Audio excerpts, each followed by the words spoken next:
Hello guys, in today's video, I'll be sharing with you some tips that I use to better manage my time as a student. So time management was something that I really struggled with in school because of things such as my gaming habits, social life, school, as well as my outside commitments. You've probably seen this image somewhere before. And I think that this is true to a certain extent, especially when you're overloading yourself or when you have bad time management. So actually, I'm not really a student right now till I enter university sometime later this year.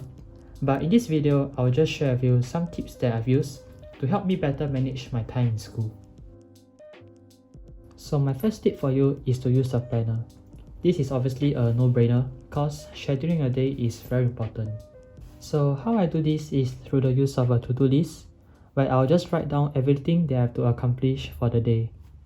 I don't usually do weekly or monthly planners because there are simply a lot of unforeseen circumstances or events that can happen throughout the whole week or the whole month.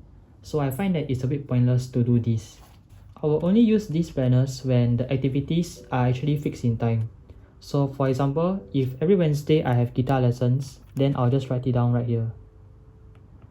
This is just an example, by the way, I can't play the guitar. I will also use monthly planners to lock down my test dates, simply because, like the previous example here, these dates don't change. The calendar is also very useful when you want to include your spaced repetition learning.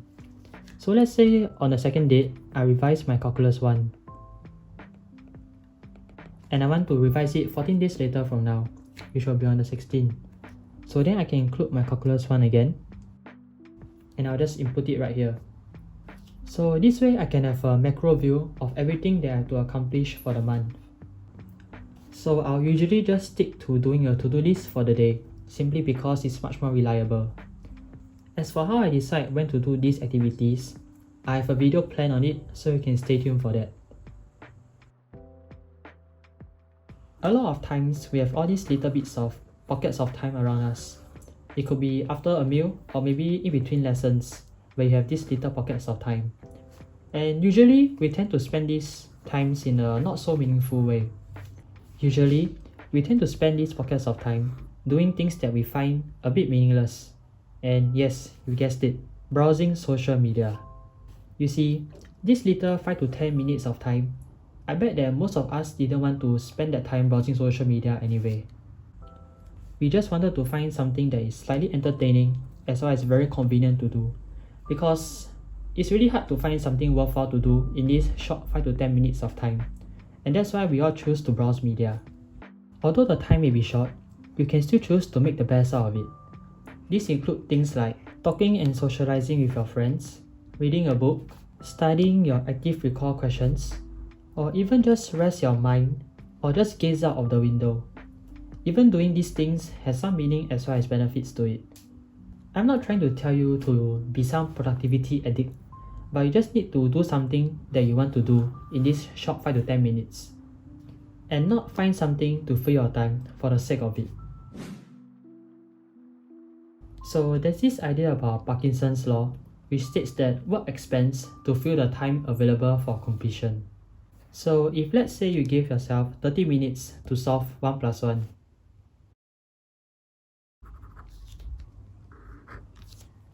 just kidding, but you get what I mean.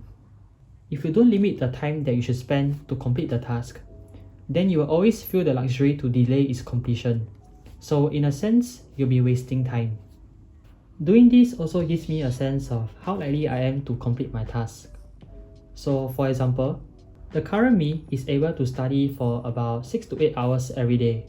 So if I plan out my work and I give myself attainable time limits for the work, if the total sum of all my tasks adds up to about 8 hours maximum, that means that there's a very high chance that I will finish all the tasks, and thus I will have maximized my day. Of course, this wouldn't work for all your tasks, because there are some tasks that are just simply impossible to predict, I would say, such as debugging. So just try your best to set time limits on the tasks that you can. When you're planning your day, it's probably better for you to split up the tasks one by one, instead of doing both at the same time. Doing them one by one will probably help you accomplish the task more efficiently. I mean, working and playing at the same time seems like a bad idea, right? Your mind will just be so divided that you can't complete both tasks efficiently. So just schedule the tasks one by one, and I think it'll be better that way. So this is something that I fall prey to a lot. You see, the thing about having this sort of digital clocks is that we can't really visually see the time changing, unlike wall clocks. So let's say I finished my work and I decided to go to YouTube to just chill a while and do stuff. I will usually use the analog clock to track my time.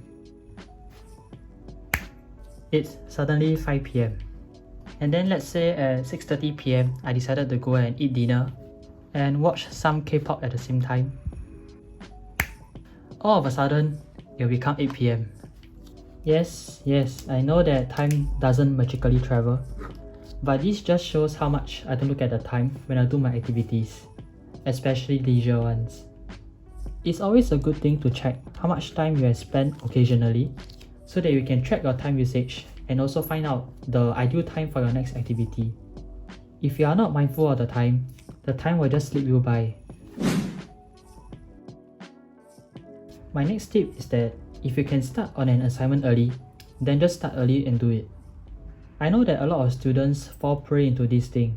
Yes, this thing called procrastination. I know that this isn't really easy to solve, so let me try to get you to think of it in another way.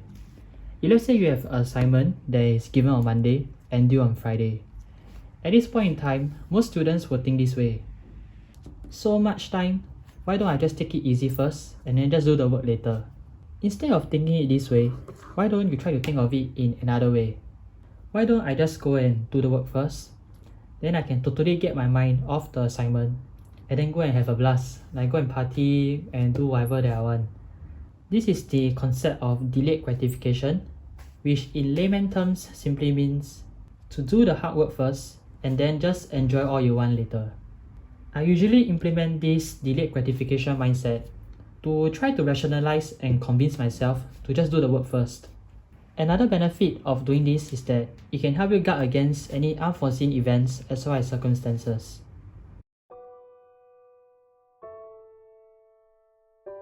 You know, like in anime, when you and your shonen boys are fighting against the antagonist and they are getting ready to wreck him and send him to his doom or whatever, then suddenly, boom, the big boy comes out and he decides to just wreck everyone.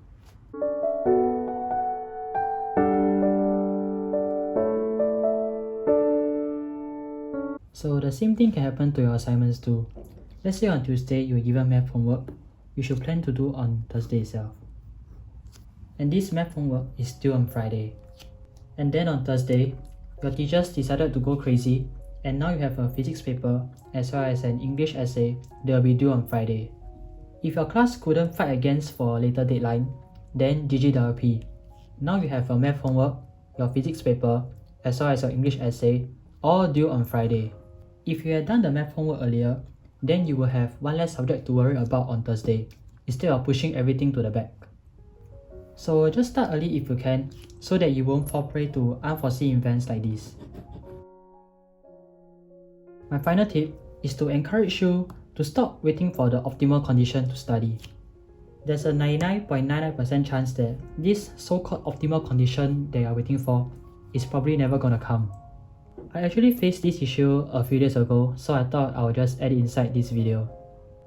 So that day it was about 8 PM and I was just feeling very lazy and didn't want to get any work done. I just wanted to go and watch my shows or something. I usually sleep a lot later than this, so obviously there was quite a bit of time for me to do some work. I just used the excuses that people tell themselves, things like I'm not in the right condition or I'll work harder tomorrow, so that I can try to psycho myself and give myself the leeway to not do work instead.